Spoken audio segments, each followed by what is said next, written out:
Hi, I'm Dwight. I have written and published dozens of Christian books for myself and for my clients all over the world. And in this video, I want to help you figure out how you can write and publish your own Christian book. I'm going to be talking you through a planning guide that's available at dwightclow.com/services, the one-page planning guide for your Christian book. Here's what this planning process is going to do for you. Number one, it will help you get your book done. You can stop dreaming and start doing. You will get it done. You will get it published. You will get it out there. Number two, you'll write a better book. I wish I had known all of this before I wrote my first book. I would have written a much better book, so you will write a better book. Number three, you'll be happier with the results. I want you to be able to write and publish a Christian book that you're going to genuinely be happy with. And number four, and maybe most importantly in some respects, you'll avoid some of the hidden dangers and pitfalls that new authors often fall into. There are a lot of scams out there that prey on new authors, including Christian authors, and I want to steer you away from those. Let's get started with this one-page planning guide. Number one, why are you writing this book? How does it fit into the big picture for you? There are many good reasons for writing a Christian book. For example, you might want to leave a legacy, leave something of yourself behind when you cross over into eternity, to let future generations know how you see and experience life, your defining moments, interesting experiences, funny stories, your takeaway from your experiences, or how you experienced historic events like 9/11 or the I Have a Dream speech, the fall of the Berlin Wall, or the Chernobyl disaster. Even if the book never goes any further than children and grandchildren, you've left something precious behind for your family. So definitely it's worthwhile leaving some kind of a legacy for future generations. Also, I've helped a number of authors with their memoirs, including two missionary pilots who had incredible stories to tell of all kinds of transforming experiences. You might want to use your Christian book to address an issue that you care about. For example, as I studied the Bible, I became increasingly uncomfortable with what I call the transaction-based gospel. The idea that all you need to do is pray the sinner's prayer and you're forgiven on your way to heaven. Doesn't really matter what you do or don't do afterwards.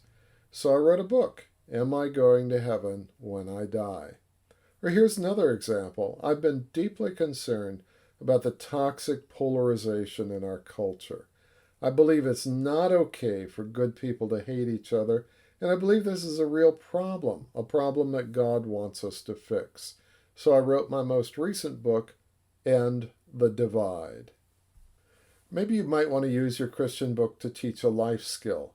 For example, I wrote Spiritual Self-Defense to teach people how to leverage our relationship with God to overcome anxiety, anger, addiction, and all kinds of spiritual bullies.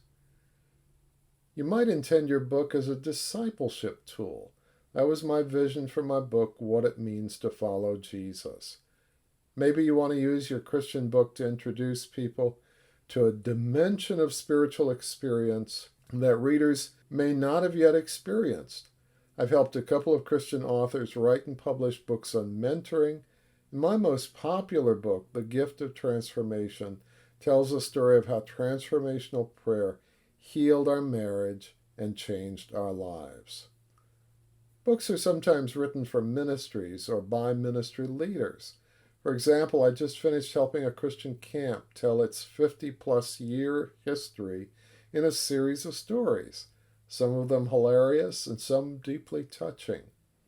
And with my co-author Tom Shaw, I helped Moody Bible Institute profile several alumni looking at defining moments in their lives that transformed them into important Christian leaders. You might want to use your faith as a framework to tell a story. For example, my friend Dr. Jeff Kornacki imagined an interstellar traveler returning to Earth during the millennium described in Revelation 20. From that idea, he created a 3-volume science fiction series, which I helped him get into print. Of course, I'm just getting started on all the different kinds of Christian books you can write and the reasons behind them. Your book might not fit any of these categories, and that's fine. But it's important to be clear on why you're writing your book, because your why will sustain you when you feel like quitting. A parallel question is this: how do you define success with your book? Do you mainly want to share an important message with family and friends? Or will you consider your book a failure if it fails to sell 100,000 copies? Are you putting together a book to raise your credibility with potential clients? Are you seeking to start a movement or influence an election? How you define success will determine every step you take in writing and publishing your book.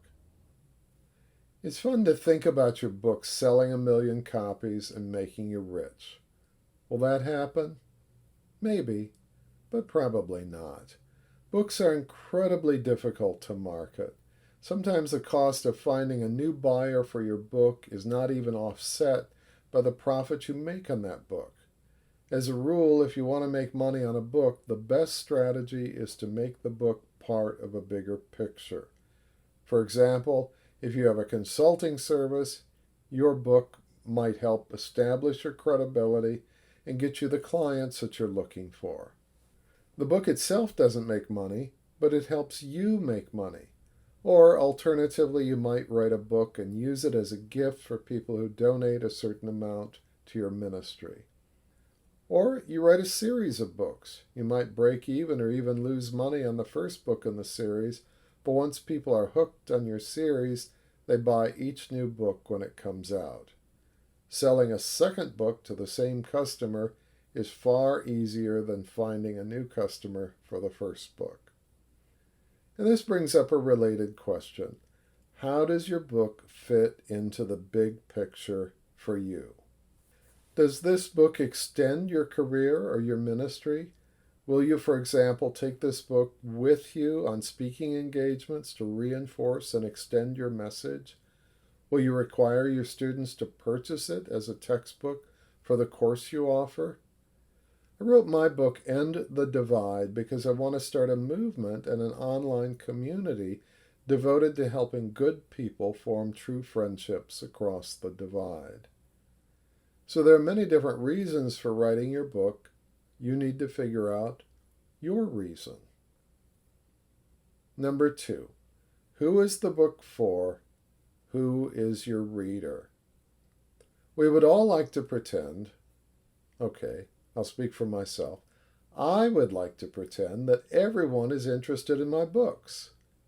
But, unfortunately, they are not. A book interests a specific reader for a specific reason. You, as an author, want to be clear about that from the get-go. Writing your book is like writing a letter. You're writing it to a specific person for a specific purpose. Your reader and your purpose govern every word on every page. When you write for everyone, you interest no one. My book, Bible Made Easy, for example, is written for the person who wants to tackle reading the entire Bible, maybe for the first time, or maybe they're just looking for a more interesting path through the entire Bible. The book promises you to get through the Bible in less than a year in a way in which you won't get bogged down. It doesn't start in Genesis and then drag you through Leviticus a few weeks later. Instead, it starts in Mark, and by day 5, you've already read one of the Gospels. If you want to read the Bible, but you're afraid you might not finish it, this is the book for you. So who is your reader? Are you writing to young married couples who are contemplating having their first child? Are you writing to fans of medieval fantasy fiction? Are you writing to survivors of abuse? Who will best benefit from your message? But my book could be of interest to several groups, I hear you say. Sure, maybe it will, but pick one. Focus on one. It will be easier to write and easier to sell once you do. Number 3, why will your reader want to read your book? Every book has a promise. It might be spelled out or it might be implied, but your reader will read your book because she or he thinks you will deliver on a promise. You need to figure out what your promise is. What are you promising your reader? How is their life going to be better as a result of reading your book?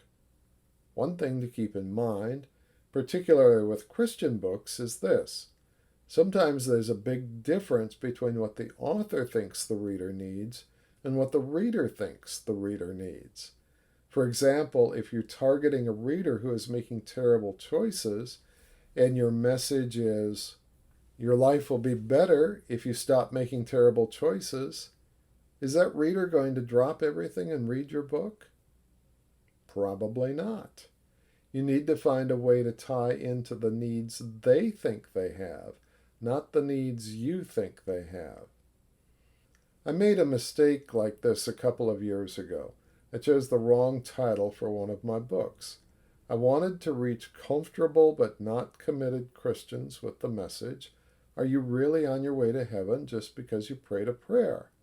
I titled the book, Am I Going to Heaven When I Die? That was a mistake.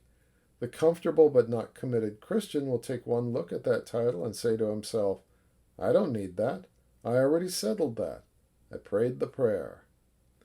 Oops. A better title might be, Will the Gates of Heaven Open for You just because you prayed a prayer? Item number 4 on your one-page planning guide. How do you want your reader to respond? What do you want your reader to do as a result of reading your book? Do you want them to think differently, pray differently, vote differently, be inspired, be informed? I wrote End the Divide because I want my leaders to get on my email list. Why? I want them to screen themselves, and if they're right for our online community, I want them to join. I wrote the book to launch a movement, and I want my readers to join it. What do you want your readers to do as a result of reading your Christian book? Number 5, what point do you want to get across? What is the main message of your book? Think of your book as writing a letter to a person. What is the main thing you want to say to your reader? By knowing your main message, you can decide what fits and what doesn't fit in your book. You know your book is complete when you've conveyed everything important that you want to say about that core message. The main message of my book, Am I Going to Heaven When I Die?, is this. God doesn't want to do a business deal with you. He wants to enter your life and transform you. That's the grace that takes you to heaven. The main message of my book, End the Divide, is this. Fix yourself first and then end the divide by forming true friendships across the divide. So what's the main message of your book? Number 6, how will your reader learn about your book?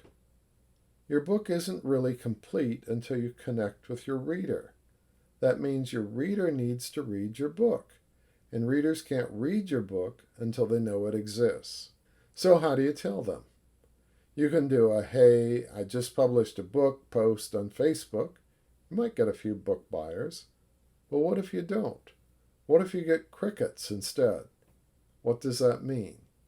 It means people are busy with their own lives. They're not going to buy and read your book until they know how and why it's relevant to them. And since they're bombarded every day with thousands of marketing messages, you're going to need a bit of creative persistence to break through the haze in their heads. But let's back up a step. You already know who your reader is, right? And since you know that, where can you find that reader? How can you get a series of messages to your ideal reader? For example, who else is already speaking to your reader? How can you get those people to promote your book for you? Do you have or are you building a platform? Do you have an email list or social media following? And are your followers good readers for your books? Before you publish your book, you want to have several people, ideally influential people, read the manuscript and write endorsements. You'll use those endorsements in your marketing. You want to let people know who this book is for and why they should read it. So writing and publishing your book is only half the battle. Promoting it is the other half. There are dozens of books and hundreds of sites devoted to book promotion and book marketing. Some of the ideas you'll find are really smart, some are really stupid, and some are outright scams. But if you do your research and stay focused on who your ideal reader is, where your ideal reader is, and why that reader will want to read your book, I think you'll find the strategies that work best for you. Number 7, how do you want to publish and distribute your book? If you talk to enough published authors, you're going to run into two schools of thought. Some will tell you that the only real way to be published is to work through an established publishing house like Zondervan, Tyndale, Moody, Bethany, Baker, or whatever.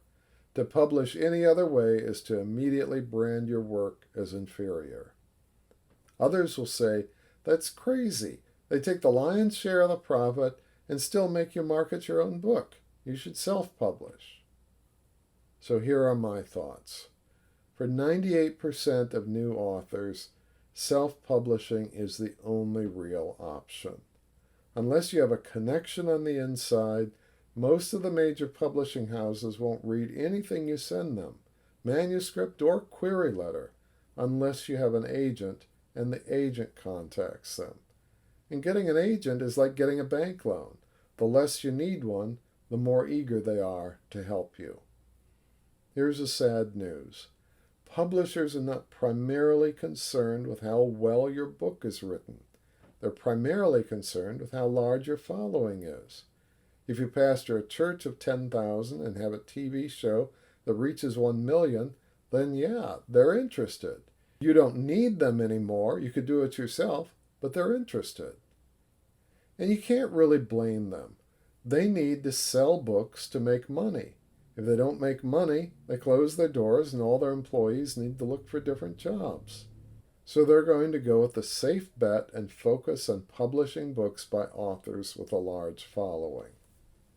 Fortunately, you no longer need to compete with a million other author wannabes to get your book into print. You can self-publish. And self-publishing has come a long, long way in the last few decades. It used to be that you had to hire a printer to print 1,000 copies of your book or more. And printing in color was enormously expensive. Self-publishing was an expensive, risky endeavor, and more often than not, you lost money in the process. But now, Amazon and Ingram Spark have changed the equation with Publish on Demand. I have more experience, and I've had a much better experience with Amazon, so I'm going to talk about Amazon. Once your manuscript and your book cover meet the specs required for publication, you upload your files to your publishing account. Your book is made available on Amazon. When a customer orders, Amazon prints the book and sends it to the customer. Later, they pay you a royalty. As an author, you can order any number of copies or no copies at a discount. You can also publish in Kindle ebook format. In my mind, Amazon is the logical choice. There are other platforms you can publish on. Some are okay, and some are outright scams. And that's right, some so-called Christian publishing houses are scams. They prey on Christian authors. I've heard one horror story after another about these companies. They make you sign away all the rights to your book. Some even make you sign away all rights to any future books you might write. They promise to market your book, but don't. They promise to pay you royalties, but don't. They go out of business and you can't get paid. You're in a legal quagmire because you don't know who owns the rights to your book. It's a mess. I would stay completely away from these companies. In my mind, they are at best overpriced and in many cases an outright scam. If you see ads from a publishing house saying authors wanted or send your manuscript, I personally would run in the other direction. So Amazon is my go-to choice. Having said that, I have published a couple of my own books on Gumroad. I've even published a book on YouTube. I've heard good things about Smashwords, but I've never tried them. And I've published on my own website. One thing I like about Gumroad and my own website is I can offer a printable PDF version and or a screen-friendly PDF version. One other note.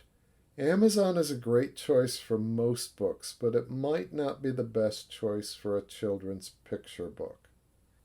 I do help clients publish on Amazon and on other platforms, if desired. Number 8. Where will you get the material for your book? Where can you get the material for your book? Here are several possibilities. Your journal.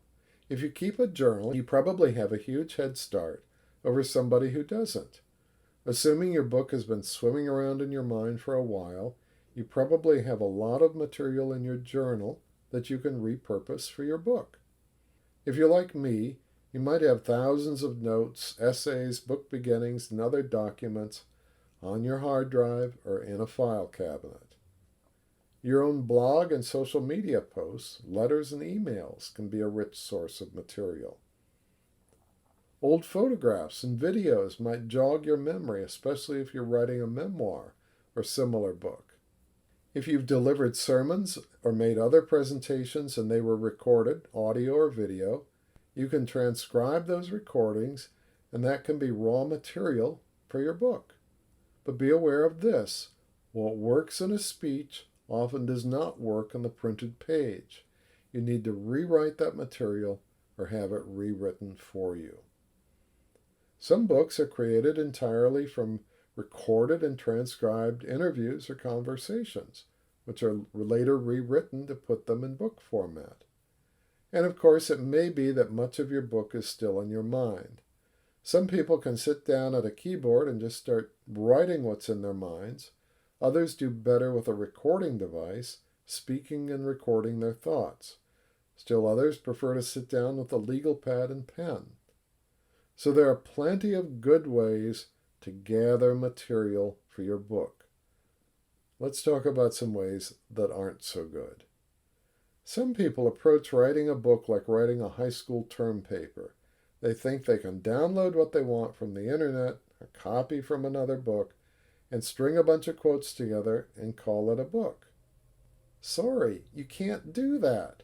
Those words and images are almost always copyrighted. Using them without permission is against the law.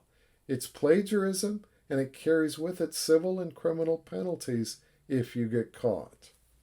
Can you quote other authors? Yes, you can, but you need to be very careful how you do it. Do a Google search on copyright fair use and read the articles carefully. Be especially careful if you're quoting song lyrics or lines of poetry. And yes, even Bible quotations are protected by copyright law. Does that mean you can't quote the Bible in your book? No, of course you can, but you can't be sloppy about it. You need to know which version of the Bible you're quoting, make sure you get the quote 100% accurate, follow that Bible publisher's requirements for copyright notification and attribution. I usually check Bible Gateway online to make sure that I have the quotations correct.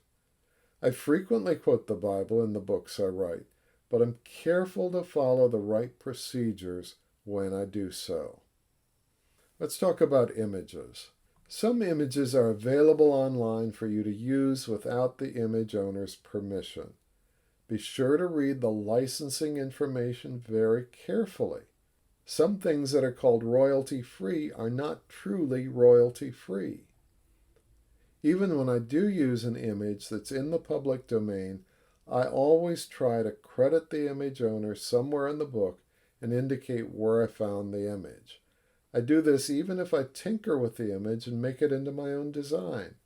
For example, in my book, Am I Going to Heaven When I Die? On the copyright page, I have this notice.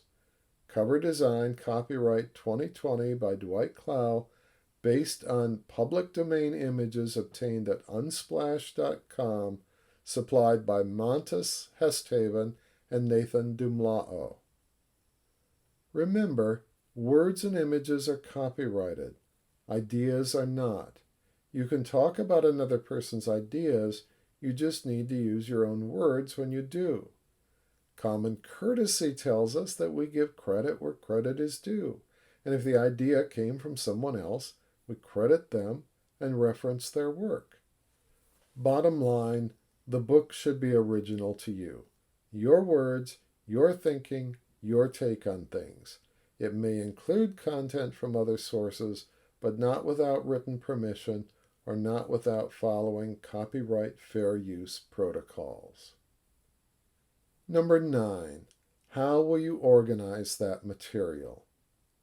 Have you ever watched a house being built? For a long time, it seems like nothing is happening, but something important is happening. The foundation is being laid. The concrete is curing. All of that takes time, and you can't build the house without it. Once you've gathered your material, organizing it into a coherent read is a critical step, just like laying the foundation for a house. And just like with the house, it may seem like nothing is happening, but you need this step if your book is going to work. If you're writing fiction, there are certain formulas that determine how your story should be organized. Let me recommend Story Genius by Lisa Crone and Save the Cat by Blake Snyder. Save the Cat is actually about writing screenplays, but it's still helpful. JerryJenkins.com has some great free resources. Jerry Jenkins is a New York Times #1 best-selling author, and he has a program that costs money, but if you're serious about your fiction writing career, it might be worth it for you. Writing nonfiction follows a different set of rules. Although the principles of story that you find in fiction writing can apply, particularly if you're writing a memoir or collection of testimonies. If you're writing how-to or issue-oriented nonfiction, then clarity is the key. You need to have a good grasp of where your reader is in his or her understanding of the material you're presenting and how to take your reader from where they are now to where you want them to be. Here's where it helps to look at a number of other nonfiction books. Pay special attention to headings, subheadings, tables, charts, sidebars, illustrations, and white space, and think about how these elements may or may not serve your purposes with your book. By the way, how long should your book be? As a rule, long enough to accomplish your purposes and no longer. Having said that, some genres, especially fiction and children's books, do have very specific word count expectations. If you're writing a children's book, I recommend you talk to an elementary school teacher or a children's librarian to get a good idea of word count, page count, number of words on a page, acceptable themes, and vocabulary for the age level you're targeting. For most nonfiction books, I recommend that you aim for 20,000 to 40,000 words for your first book. You can go with less. My most popular book, The Gift of Transformation, is only 7,018 words. And I've also worked with clients on manuscripts longer than 100,000 words. For reference, the Bible is a little over 800,000 words. Number 10 on the planning guide. How will you write it? Once you've planned your book, you'll need to write it. That's what I do for a living. Sometimes I write my own books. Sometimes I write or rewrite books for other authors like yourself. When I write, I'm constantly asking these questions. Does it make sense? Is it clear? I'm not trying to imitate some Pulitzer Prize-winning author. I'm just trying to get my point across. Is it simple? Have I explained it in such a way that a third grader could understand it? If I can't simplify what I'm talking about, then do I really understand what I'm trying to say? And not just does it make sense, but also does it make sense to my reader? I want to know how my readers think so I can think like they think, talk like they talk. Along with that, I need to know what triggers my reader. What offends them? What angers them? What frightens them? I want to know that. The same idea or experience needs to be presented very differently depending on the reader. For example, in Ephesians 5, Paul instructs wives to submit to their husbands. If I'm writing about that passage to a reader who has been a victim of domestic violence, I'm going to take her experience into account before I formulate my thoughts on the page. I need to build a bridge from my world to hers and not bully my way past her pain. We need to care about and care for our readers. I'm also thinking about this. Does it sound right in my head? Good writing has a certain cadence to it. It has a certain flow. It fits together well. Can I say the same thing with fewer words? I want every word to count. I don't want to pad the page with words that get in the way of meaning. Am I giving my reader reason to keep on reading? Good writing is a series of setups and payoffs. You make a promise to the reader, and then you deliver on that promise. What I'm not doing when I write is trying to follow the rules I learned in high school English. Not every paragraph needs a topic sentence. Not every thought needs to be expressed in a complete sentence. I do know the rules. I follow them when they help me communicate. I break them when they help me communicate. Good writing is a skill that takes time and practice to master. Not every author is meant to be a good writer. Sometimes authors have ideas or experiences or a story they want to share, and other writers have the skill to carry that story or those ideas or those experiences to the reader. Have you read the book Who, Not How? The idea behind the book is this. You can waste a whole lot of time trying to get good at something you're not designed to do, or you can hire someone to do it for you so you can stay focused on what you are good at doing. I don't want to learn how to do plumbing, for example. Maybe I could, but I don't want to. I'd rather hire a professional. So maybe you should write your own book, or maybe you should hire someone to write it for you. Number 11. How will you edit your book? After you've written your book, you will need to edit it. It's usually a good idea to set your book aside for several days, even a few weeks, before you edit it. This allows you to approach what you've written from a fresh perspective. That's important because it will help you fix problems that you didn't see when you were writing the book. How many times should you rewrite or edit your book? Until you can't realistically make it any better. What should you look for when you edit? When I edit a book, depending on your needs, here are some of the things that I look for.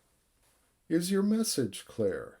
Sometimes an idea makes sense in an author's mind but doesn't make sense as expressed on the page or the screen. Sometimes that means I need to pull apart the elements of your message and reassemble them in a way that will make more sense to your reader. Does it read well? For example, some authors don't understand that spoken language does not work in print. Your message needs to be formulated differently for print. I make those kinds of adjustments. Does a given passage work for your audience? Sometimes an author's wording may send an unintentional negative message to some readers. My radar is up for that. If I see wording that I think could offend your readers or distance them from you or from your message, I rework your material. I have years of experience crafting Christian books. I understand the nuances of communicating to evangelical and related audiences. I see strengths, weaknesses, opportunities, and threats in your work that many editors would not see. I do my best to get behind your idea and, where necessary, craft a stronger, cleaner, truer way of saying exactly what you want to say. While I'm not a literary attorney and I cannot take the place of one, I do try my best to spot any material that exposes you to any potential liability. If you have any questions or you feel uncomfortable about any part of your book, you really should consult an attorney that works in this field. If you quote Bible passages, I check the quote to make sure you have the correct wording, the correct reference, and the correct translation. I also include the appropriate copyright notices. When you quote someone, I try my best to find that quote online to ensure accuracy. While doing this, I often find quotes that are attributed to the wrong person, and I straighten that out for you to save you the embarrassment of finding that out later on. I fact-check your material where possible. Is the story really true? If I can find it online, I check and make adjustments where necessary. Where possible, I check your material for plagiarism. It's easy to download someone else's material, forget where you found it, and years later assume it was your own. I can't guarantee I'll find every instance of this, but my radar is up for this, helping you avoid a lawsuit. I check for word choice errors. Hundreds of words sound alike but have very different meanings. Do you mean raise or do you mean raise? Do you mean carrot or carrot? Prostrate or prostate? Your or your? And that just names a few. It's surprising how often I find word choice errors even when authors have advanced degrees. And where you reference people, I usually double-check spelling for you. Did you really mean Dennis Whaley or did you mean Dennis Waitley? Did you mean Jim Rohn or did you mean Jim Rohn? Of course, I also check grammar, syntax, spelling, punctuation, and word choice. Many authors are not very good at determining how much editing their manuscript really needs. Sometimes authors think they need a proofreader when in actuality their manuscript needs major surgery. It needs to be torn apart and put back together so it will make sense to the reader the author is trying to reach. For this reason, I do recommend that you get at least one other person, preferably a professional writer or editor, to read and edit your book before you publish. Item number 12. How will you prepare it for publication?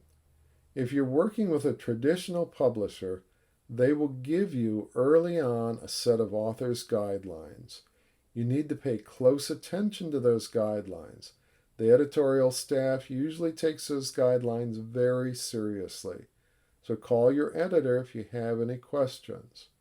If you're publishing on Amazon, you will need to create 2 PDF files, a print-ready version of your manuscript or your book's interior, and a book cover file. Let's talk about your book's interior. You'll want a title page, a copyright page, probably a table of contents, possibly a dedication, and possibly other special pages depending on your book, as well as the book itself. You'll need to resize your page according to your final trim size. Most books on Amazon are published at 6x9 trim size, that is 6 inches by 9 inches. If you have photos or other elements that you want to extend to the edge of the page, you'll need to create a bleed. Otherwise, you size your document at 6x9 or whatever trim size you select. I usually go with 6x9 or 5x8.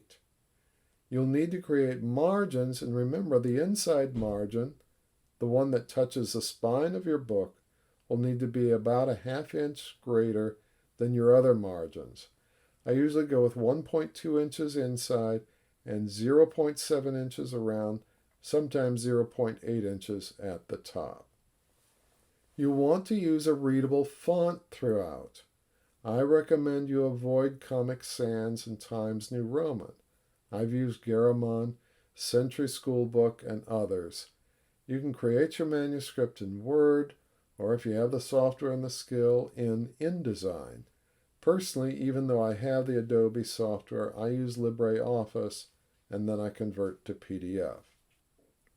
Be sure to update your table of contents before you export to PDF, and be sure to look through the PDF file to make sure it looks the way you expected it to look.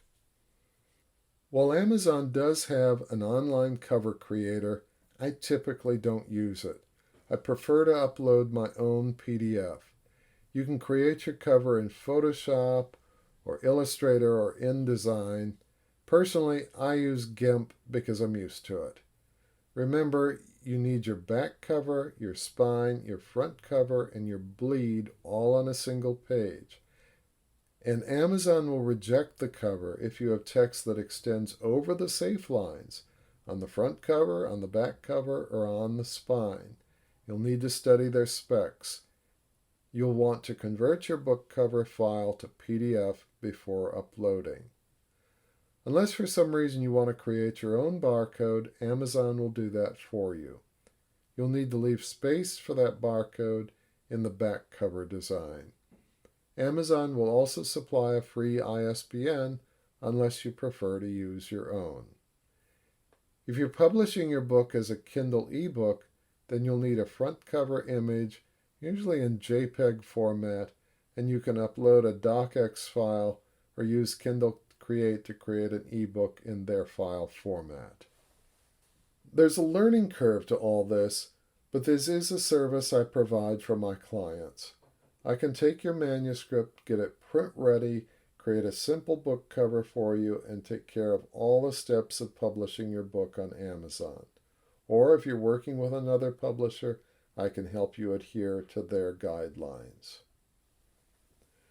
Writing and publishing your Christian book is a big job, but it is doable if you break it down to one step at a time.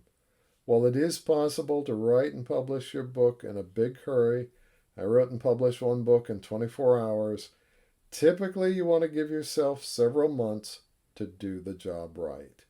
If you want or need help along the way, or you just have a quick question, you can reach me on my contact page at dwightclough.com. Thanks so much, and let me just pray before I end. Father in heaven, I just pray for this author that's listening to the sound of my voice, that you will grant them your wisdom and your grace and your anointing to craft the message the way you want it crafted, to publish it and write it the way you want it written and published. And I pray that it will reach the reader that you want it to reach and make the kingdom difference you want it to make. In Jesus' name, amen. Anyway, wishing you well. Have a fantastic day.